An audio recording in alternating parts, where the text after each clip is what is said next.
छात्रों, आज के इस ऑनलाइन क्लास में हम सूरदास का 11वां पद पढ़ेंगे, जो कि हमारे पाठ्य पुस्तक में संकलित है। संदेशों देव की सो कहियो। इस पद में यशोदा अपने व्यथित हृदय, इस पूरे पद में यशोदा के व्यथित हृदय का वर्णन है, व्यथित हृदय का चित्रण है। और प्रसंग है कि श्री कृष्ण मथुरा चले गए देवकी के पास। यद्यपि आप सभी लोग जानते हैं कि उनकी जन्म देने वाली माता देवकी ही, और आज वह श्री कृष्ण अपनी माता देवकी के पास चले गए हैं। तो यशोदा ने उद्धव के माध्यम से, उद्धव के द्वारा उस देवकी के लिए एक संदेशा भेजा। क्या संदेशा भेजा है कि संदेशों देवकी सो कहियो, हाँ तो धाय तिहारे सुत की दया करत ही रहियो, जदप टेव तुम जानते उनकी, तऊ मोहि कही आवे, तेल उबटनौ और तातो जल, ताहि देख भज जाते, जोई जोई मांगत सोई सोई देती, क्रम क्रम करि कै नाते, असुर पथिक सुन मोहि रय निदिन, बढ़त रहत उर सोच, मेरो अलक लड़ै ते मोहन, होय है करत सकोच। हे उद्धव, जाकर के उस देवकी से यह संदेशा कह दीजिएगा कि यद्यपि मैंने तो सिर्फ उनके पुत्र का लालन पालन मात्र किया, यद्यपि मैंने तो उनके पुत्र की केवल देखभाल ही की है, उनके पुत्र का लालन पालन करने वाली धाय ही मात्र हूं। इस नाते, उनके पुत्र की धाय होने के नाते वह मेरे ऊपर दया करते रहेंगे। ऐसी दया वह मेरे ऊपर बनाए रखें, और उनसे यह भी कहना कि वैसे तो वह श्री कृष्ण की माता हैं, और हर माता अपने पुत्र की हर आदतों को जानती है, फिर भी मैं उनकी कुछ आदतों को बता देना चाहती हूँ। वैसे तो देवकी सब कुछ जानती है, किंतु फिर भी उनको ये बता देना कि प्रातः काल प्रात होत मेरे लाल लड़े ते माखन रोटी भावे, प्रातः काल होते ही मेरे इस लाडले को लड़े थे, मतलब मेरे इस लाडले को, मेरे इस प्यारे को माखन और रोटी बड़ी अच्छी लगती है। प्रातः काल उठते ही इस मेरे लाडले को, मेरे इस कृष्ण को मक्खन और रोटी बड़ी रुचिकर लगती है।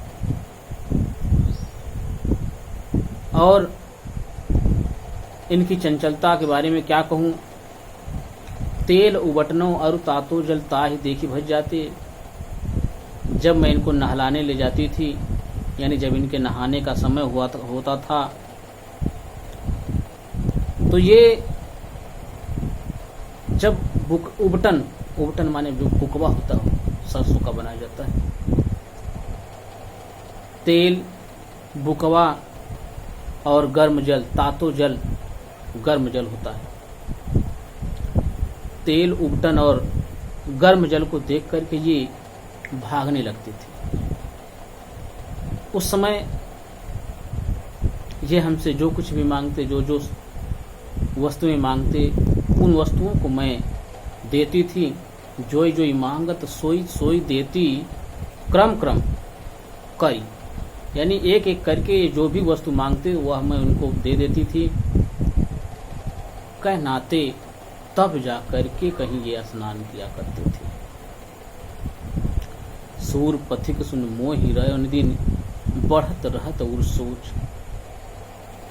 सूरदास जी कहते हैं कि माता यशोदा उद्धव से कहती हैं कि मुझे तो रात दिन सिर्फ इसी बात की सोच रहती है, सिर्फ इसी बात की चिंता रहती है, मेरा हृदय इसी बात से व्यथित होता है, परेशान होता है कि मेरो अलग लड़े ते मोहन, कि मेरा यह लाडला, मेरा यह प्यारा श्री कृष्ण वहां भोजन करने के लिए भी संकोच करता होगा। मेरा वह लाडला, मेरा वह प्यारा श्री कृष्ण वहां भोजन करने के लिए संकोच करता नहीं होगा।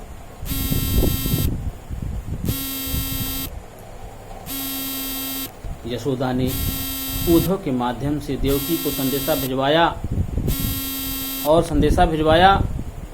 उस संदेश में उन्होंने कहा कि हे उद्धव जी,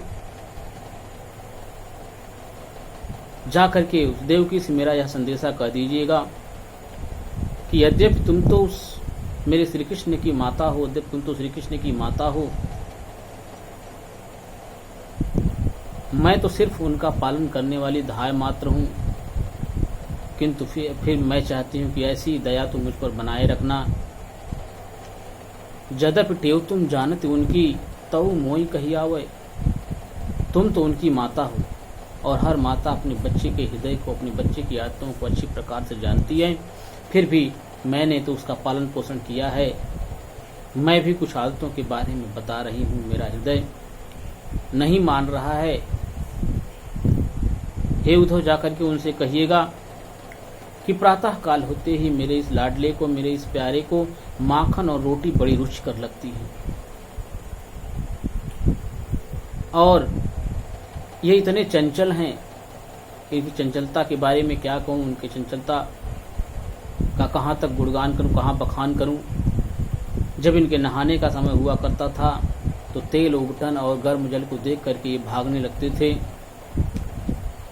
और फिर जोई जोई मांगत सोई सोई देती, क्रम क्रम कर कहनाते, और एक एक करके जो ये जिन जिन वस्तुओं को मांगा करते थे उन वस्तुओं को मैं देती थी, तब जाकर के नहाया करते थे। हे उद्धव जी, मुझे तो दिन रात सिर्फ इसी बात की चिंता रहती, इसी बात की सोच रहती है कि मेरा अत्यंत दुलारा, मेरा अलग लड़ते, मेरा अत्यंत दुलारा या कृष्ण वहां भोजन करने के लिए संकोच तो नहीं करता है। कहीं ऐसा तो नहीं कि मेरा वह दुलारा, मेरा वह प्यारा, मेरा वह लाडला श्री कृष्ण वहां किसी वस्तु को मांगने के लिए संकोच तो नहीं करता है। इस पूरे पद में एक माता के हृदय का सहज उद्गार प्रस्तुत है।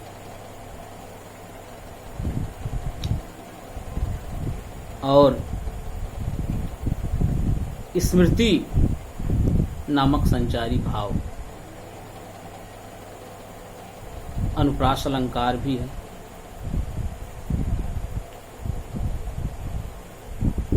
अब ये आपका आखिरी पद था, और सभी लोग, सभी छात्रों से मैं ये कहूँगा कि आप जितने भी पद आप पढ़े हैं, 1 से लेकर के 11वां पद, इन सभी पदों की आप व्याख्या कर लेंगे।